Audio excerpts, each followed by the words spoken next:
Assalamualaikum warahmatullahi wabarakatuh. Kami dari kelompok 4 Manajemen Risiko akan menjelaskan PowerPoint kami mengenai materi analisis konsep dasar asuransi. Sebelum itu kami akan memperkenalkan anggota kelompok kami. Saya sendiri yang bernama Diki dengan NIM 1905911 dan teman saya yang bernama Ayu Anggraini dengan NIM 1905907. Langsung saja ke materi yang pertama, yaitu pengertian pasar uang dan pasar modal. Pengertian asuransi. Di dalam pasal 246 Kitab Undang-Undang Hukum Dagang atau KUHD disebut bahwa asuransi atau pertanggungjawaban adalah suatu perjanjian dengan mana seseorang menanggung pengikatan diri kepada seorang tertanggung dengan menerima suatu premi untuk memberikan pengganti kepadanya karena suatu kerugian, kerusakan atau kehilangan keuangan yang diharapkannya, yang mungkin akan diderita karena suatu peristiwa yang tak tertentu.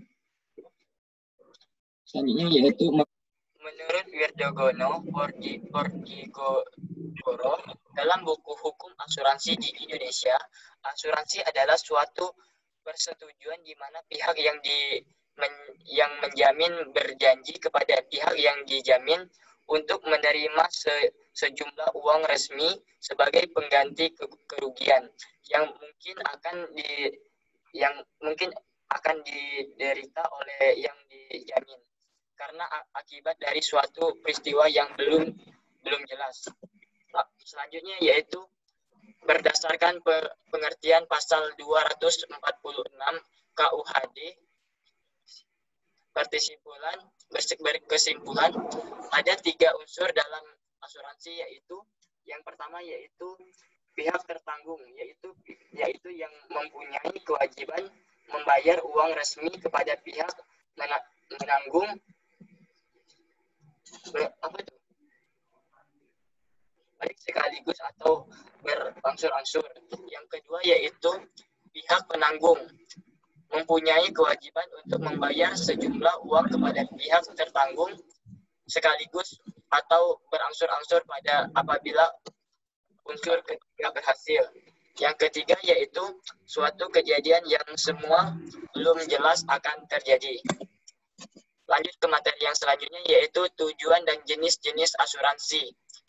Tujuan asuransi menurut Profesornya Emi Ngaribun Simanjuntak, sarjana hukum, asuransi itu mempunyai tujuan pertama-tamalah mengalihkan segala risiko yang ditimbulkan peristiwa-peristiwa yang tidak diharapkan terjadi kepada orang yang mengambil risiko untuk mengganti kerugian.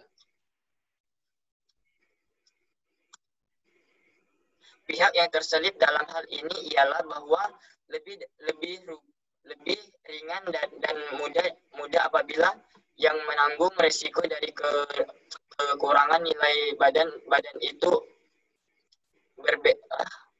beberapa orang daripada satu orang saja, dan akan memberikan suatu kepastian mengenai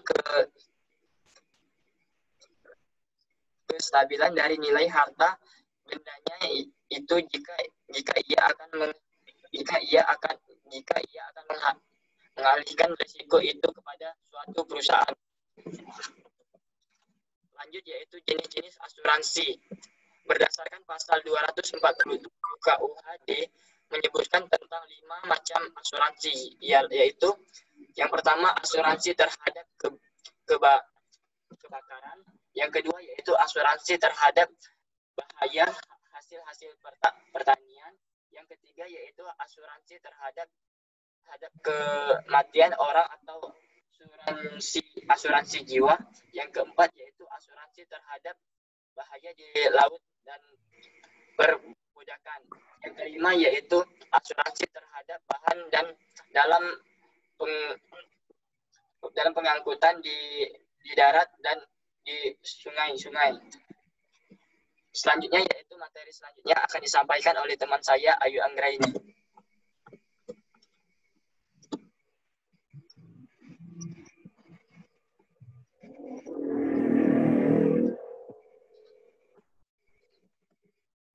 Belum. Secara garis besar, asuransi itu terdiri dari 3 kategori, yaitu 1, asuransi kerugian. Nah, asuransi kerugian ini terdiri dari asuransi untuk harta benda atau properti kendaraan. Nah, kepentingan keuangan, pesuaniari, tanggung jawab hukum, liability, dan asuransi diri atau kecelakaan atau kesehatan.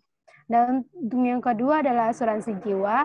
Nah, pada hakikatnya merupakan suatu bentuk kerjasama antara orang-orang yang menghindarkan atau minimal mengurangi resiko yang diakibatkan oleh resiko kematian yang pasti terjadi tetapi tidak pasti kapan terjadinya.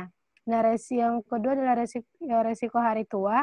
Nah, resiko hari tua ini yang pasti terjadi dan dapat diperkirakan kapan terjadinya, tetapi tidak pasti berapa lama.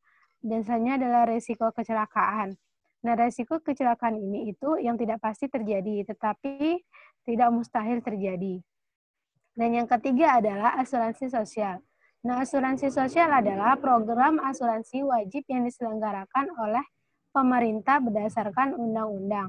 Maksud dan tujuan asuransi sosial adalah menyediakan jaminan dasar bagi masyarakat dan tidak bertujuan untuk mendapat keuntungan komersial. Next.